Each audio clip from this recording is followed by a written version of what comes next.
As pessoas às vezes acham que, ah, não, nossa, isso parece ser uma coisa muito complicada. Todos os transtornos de ansiedade têm tratamento.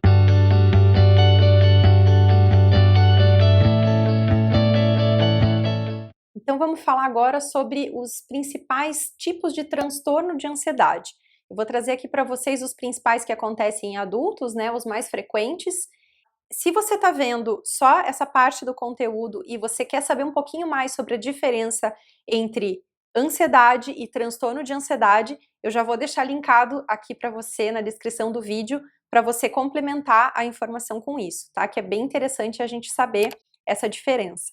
Mas falando especificamente dos transtornos de ansiedade, então eu vou citar aqui esses principais para vocês, a título de informação, porque tem muitas pessoas que têm essa curiosidade de saber, né, quais são os transtornos de ansiedade, ou querem um pouquinho mais de informação, para ter um caminho de reflexão sobre, poxa, será que eu tenho alguma identificação com isso?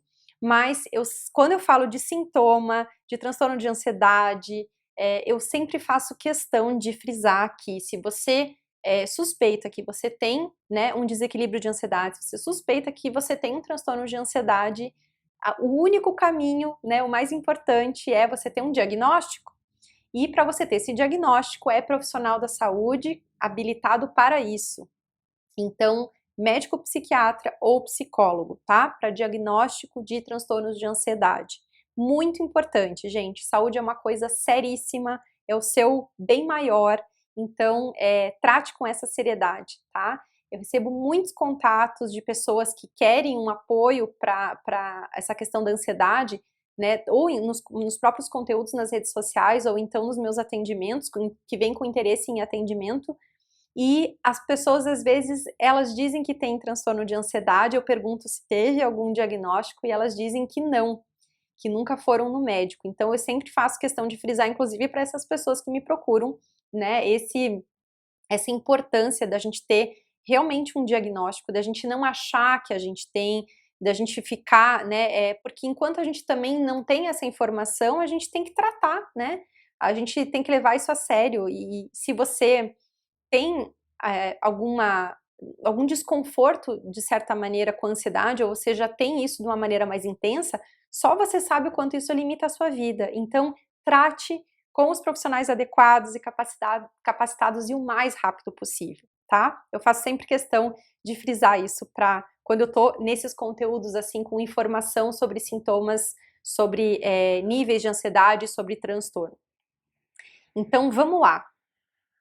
Os principais transtornos de ansiedade em adultos, gente, vou trazer aqui para vocês. O primeiro, que é o mais volumoso de casos, inclusive dados oficiais, inclusive aqui no Brasil, que é a TAG, tá? O transtorno de ansiedade generalizada. Então, esse é o mais frequente, o mais comum, e a gente tem quase aí um número oficial de quase 10% da população brasileira, um dos países com mais diagnóstico oficial de transtorno de ansiedade generalizada, tá? São dados da OMS. Então, por ser o transtorno de ansiedade mais comum, mais frequente, eu tenho um vídeo falando um pouco mais sobre ele, e eu também vou deixar ele linkado aqui para que, caso você tenha alguma afinidade ou queira saber um pouquinho mais, eu dediquei um vídeo exclusivo para ele, justamente para trazer mais informação, né, sobre esse que é o transtorno mais comum, mais frequente aí, tá? O transtorno de ansiedade generalizado, que é conhecido como TAG, ele é caracterizado principalmente, bom, em todos eles a gente vai ter a ansiedade elevada, vai ter os sintomas, enfim, vai ter, né, presente, claro, se é um transtorno de ansiedade, vai ter essa presença dos sintomas de ansiedade mais elevados. Mas no transtorno de ansiedade generalizada, a gente tem uma característica mais marcante de pensamentos intrusivos, né, que a gente chama pensamentos de uma mente acelerada, muito acelerada, com qualidade de pensamentos de preocupação e sabe quando a gente fala assim, nossa, eu não consigo controlar minha mente, eu não paro de pensar e eu só penso coisa ruim, e então assim, essa mente acelerada voltada muito para preocupação, é das principais características aí da TAG, tá? E não só esse estado de alerta e esses pensamentos de preocupação, mas uma preocupação exagerada em relação às coisas do dia a dia.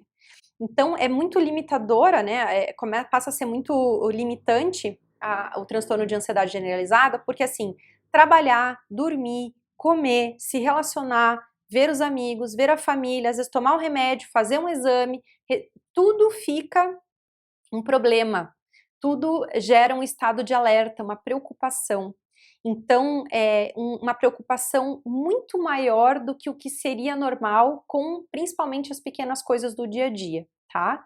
Então, a gente tem uma frequência, uma mente acelerada, uma frequência de pensamentos negativos, né, com já prevendo muita coisa ruim e pensando bastante em catastrofização, que a gente fala, né, ou sensação de não ter saída, e essa reação maior do que o normal para preocupações que são, enfim, preocupações do dia a dia, tá? Essa é uma das principais características.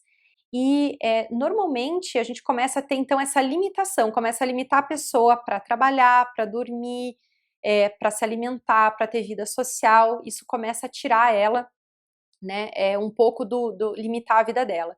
Se isso está frequente, né, se isso está presente na vida da pessoa por mais de 6 meses, aí é uma possibilidade de ela ser diagnosticada com TAG, tá?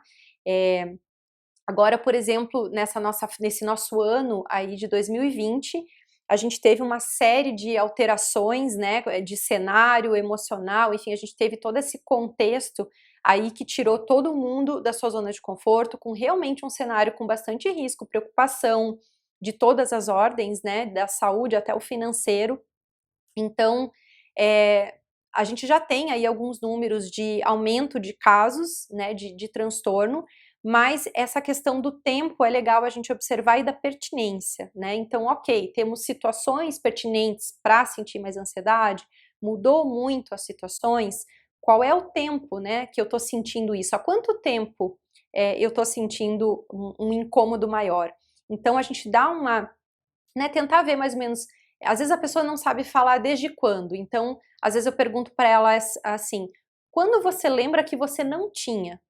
Ah, nossa, quando eu trabalhava em tal lugar eu não tinha. Pronto, ela já tem uma referência às vezes de tempo para ir caminhando, caminhando e saber mais ou menos desde quando ela está tendo esse desconforto, tá? Então, normalmente para TAG a gente considera mais de 6 meses, né, um período maior aí de 6 meses com esses pensamentos, com essa limitação. Normalmente, junto com a TAG, a gente tem os sintomas de ansiedade, né, bastante característicos, mas assim, os nervos à flor da pele nesse estado de alerta, uma perda de energia, então um cansaço, uma fadiga, então ao mesmo tempo que a pessoa está muito preocupada, estressada, tem momentos que ela está irritada e tem momentos que ela está cansada, né? Porque isso consome também muita energia. Então, a gente também tem essa característica, né, de irritabilidade, de cansaço, que vem tanto físico quanto mental, tá? Insônia, obviamente, é uma das coisas principais, né, em geral para ansiedade, mas para quem tem transtorno de ansiedade generalizada, como a parte dos pensamentos realmente é muito intensa, normalmente as pessoas têm dificuldade de dormir ou acordam de madrugada e não conseguem dormir mais. Próximo transtorno que eu vou trazer para vocês aqui é o transtorno de estresse pós-traumático. Então, o nome, né, um pouquinho mais, talvez até um pouco mais óbvio, mas é quando eu tenho um transtorno de ansiedade que ele está relacionado com alguma coisa que aconteceu, algum evento traumático. Então, após aquele trauma, né, após aquele evento, às vezes logo imediatamente ou até 6 meses, às vezes depois, eu começo a ter essa desregulação da ansiedade, começo a ter os sintomas físicos, mentais, emocionais, comportamentais da ansiedade. Às vezes as pessoas não correlacionam diretamente, né, acham que é alguma outra coisa, mas existe sim uma correlação, né, e pode ser o caso de realmente ter um evento que foi mais traumático e que a pessoa desenvolva então um transtorno de ansiedade ou imediatamente ou um tempo depois. uma das características não só de, enfim, desregular a ansiedade, ter todos os sintomas de ansiedade, é a pessoa ter a memória do evento ficar assim muito presente. Então, claro, quando a gente tem um trauma, né, por exemplo, grandes acidentes, quando a gente tem violências, quando a gente tem sustos muito grandes, né, perdas, enfim, a gente tem choque, a gente tem trauma ali e realmente isso tudo muito marcante, tem um contexto ali, claro, de sofrimento, de trauma. Então, uma das características do transtorno de ansiedade de estresse pós-traumático é isso ficar vindo em sonhos, a pessoa ter pesadelos todas as noites praticamente, ou ela ficar lembrando todos os dias ou em muitos momentos quase como se ela não controlasse, né, as memórias desse trauma. Então, ou ela fica revivendo, né? Parece que fica pensando em outras possibilidades ou revivendo mesmo exatamente o que aconteceu. Então, quando o trauma fica muito presente, né, depois dele acontecer, nos pensamentos, em medo, começa a ter uma reação de ansiedade, pode estar relacionado com uma condição, então, que é o TEPT, que é o transtorno de estresse pós-traumático. Outro transtorno de ansiedade que é bastante popular até, né, bastante comum a gente ouvir falar, é o TOC, que é o transtorno obsessivo compulsivo. Então, sim, quem tem TOC, que realmente tem um diagnóstico de TOC, não que acha que tem TOC só porque organiza as coisas, né, enfileira tudo, mas quem tem realmente o transtorno obsessivo compulsivo, ele é um transtorno de ansiedade, tá? Então, o transtorno obsessivo compulsivo, ele é quando a gente tem uma obsessão, é um pensamento que vira uma regra para a pessoa, que parece que nem é dela. É um pensamento que vem, né, que guia, e para aliviar aquele pensamento, ela responde com uma ação. Por isso que é um ciclo, né? A pessoa tem medo de se contaminar, então ela lava constantemente as mãos, né? Ela acha que não fechou a porta, ela vai lá e fecha a porta incessantemente ou fica voltando. Muito comum também é uma sensação de que algo ruim vai acontecer, que alguém vai morrer. Isso, e nesse pensamento obsessivo que vem, né? A pessoa então ela acredita nessa regra, nessa dinâmica, que se ela fizer alguma coisa, aquilo ela vai buscar esse alívio. Então, se ela não fizer aquilo, algo ruim vai acontecer. Se ela fizer, né, determinada regra, aí então algo não vai acontecer. Então, é muito comum a gente ter essa questão de se eu tenho que tocar 2 vezes num lugar, eu tenho que pisar só, não posso pisar nas divisórias, né, eu tenho, enfim, vários comportamentos que parecem ser muito pequenos, mas eles são repetitivos, e o que acontece isso é muito frequente, né, vira um ciclo e a pessoa faz aquilo várias vezes por dia, vira uma prisão mental, porque ela não consegue não se comportar daquele jeito. Quando a gente não consegue sair, né, desse comportamento, é um indício que a gente está preso aí a alguma armadilha, né, mental, que pode ser transtorno obsessivo compulsivo.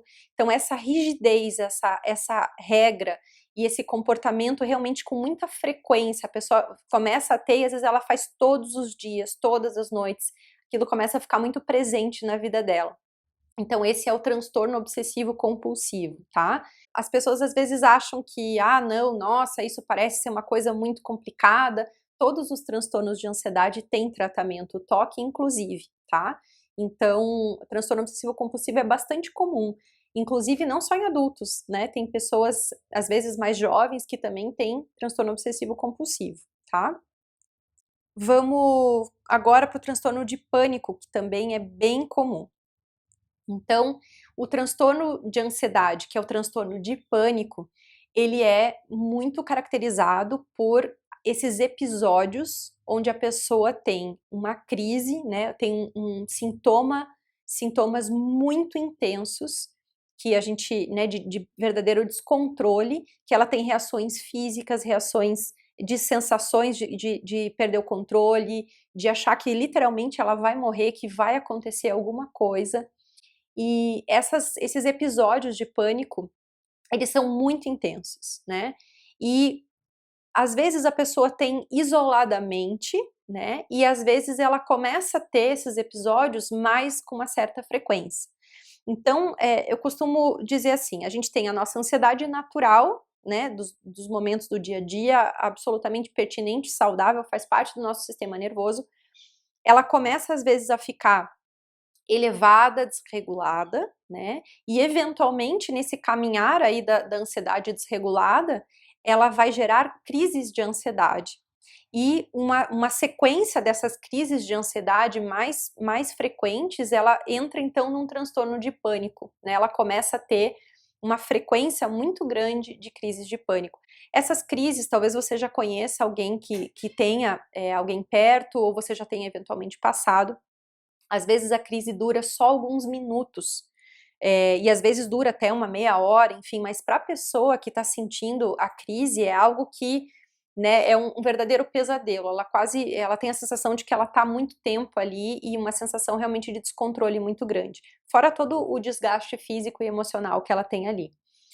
Uma vez que a pessoa tem essas crises, que são bastante desconfortáveis, é natural, né, até um pouco natural que ela tenha o quê? Medo de ter essa crise de novo, né? Medo de ficar sozinha, medo de sair e passar mal. Então, muito associado à crise né, ao transtorno do pânico, tá? É muito comum a gente ter a fobia social ou alguma fobia, ou até a agorafobia, que é a gente ter tanto medo da exposição em relação a outras pessoas, né, quanto a ir a lugares específicos, como se alguma coisa fosse acontecer. Então, a gente tem normalmente associado ao transtorno do pânico outras parentes aí de transtornos de ansiedade associados, né. É muito comum a pessoa que tem crise de pânico não querer sair de casa, né? Começar a não querer e a evitar trabalhar, não querer ficar sozinha. Então é muito comum, sim, no transtorno de pânico também ter associado alguns outros transtornos de ansiedade. Como transtorno de ansiedade, a gente vai ter também as fobias. Então a gente tem as fobias específicas ou as fobias simples, né? Que estão relacionadas a uma reação de medo muito irracional ou algo muito descontrolado, muito exagerado, que eu nem consigo lidar, né? Não consigo nem chegar perto de alguma coisa. Então, é muito comum, a gente tem várias e várias fobias, só trazendo algumas para vocês aqui, né? Que é essa reação bem exagerada, né? Com algumas situações. E a gente tem, por exemplo, medo de altura, que é muito comum, né? Fobia de altura, de ficar próximo de janelas altas, né? De chegar perto, ou então de lugares fechados, é muito comum, né? Claustrofobia. Medo de injeção, medo de rato, de aranha, de cobra, enfim, de coisas específicas. Então, aqui a gente tem justamente a diferença entre medo, né, e fobia. É normal a gente ter medo, né, a gente não precisa enfrentar absolutamente tudo, não é tudo que é fobia, mas a gente vê pela reação que a gente tem, né, um nível bastante exagerado em relação àquilo, e eu realmente não consegui lidar com a situação, né? Eu não consegui nem me aproximar daquela situação. Quando a gente tem uma fobia, eu tenho uma resposta automática, eu não escolho sentir aquilo, né? Quando a gente está no nível do medo, é um pouco mais consciente que a gente sente em relação àquilo. Quando a gente tem fobia, realmente é uma resposta muito exagerada, automática, descontrolada, né? E a gente, muitas vezes, as pessoas que têm a fobia, elas têm a reação de paralisar, né? Que faz parte do nosso sistema nervoso, essa reação, quando a gente tem realmente né, um medo muito irracional, enfim, quando a gente tem esse nível de fobia, a gente muitas vezes passa mal, enfim, tem ali, de repente, às vezes até uma crise de ansiedade, mas também é comum a gente paralisar, né? A gente simplesmente paralisar em relação àquilo que a gente tem, esse medo irracional, essa fobia. Outro transtorno de ansiedade que a gente tem é a fobia social. Então, na fobia social, a gente tem essa reação, né, de evitação, de achar que alguma coisa ruim vai acontecer, um descontrole, né, desses sintomas de ansiedade, relacionados principalmente à exposição, exposição com outras pessoas. Então, automaticamente alguns lugares públicos estão, né, correlacionados com pessoas, mas a fobia social ela está relacionada com a exposição a outras pessoas, não necessariamente lugares, tá? Então, a gente tem, por exemplo, pessoas que têm receio do julgamento dos outros, que evitam reunião de trabalho, né, que tem uma reação muito exagerada com esse julgamento que pode acontecer, principalmente de exposição. Vai além dessa questão de, eu tenho medo de falar em público, né? Eu tenho um pouco de receio de falar em público. Será que eu tenho fobia social? Não necessariamente. A gente tem que, né, ponderar isso. Mas a fobia social está relacionada com com esse medo irracional e esse comportamento, inclusive, de evitação de outras pessoas. Então, evitar relacionamentos, evitar exposição, às vezes, com a própria família, amigos, né, qualquer trabalho, reuniões, enfim. A pessoa começa a limitar a vida dela com esse receio dessa exposição com o que pode acontecer em relação a outras pessoas. Quem tem fobia social tem um pensamento, às vezes, uma sensação de que ela está sendo observada. Então, ela fica muito constrangida com outras pessoas, às vezes até desconhecidos. Então, por exemplo, talvez ela esteja numa praça de alimentação que nem está muito cheia, mas ela tem uma sensação e vem uma resposta ali muito desconfortável de que ela está sendo vigiada, que ela está sendo observada o tempo inteiro, julgada, né? Então, isso é uma característica também de fobia social, essa sensação de que o outro pode me humilhar, que o outro pode estar me observando o tempo inteiro, né? E isso realmente causa uma limitação aí para a vida social.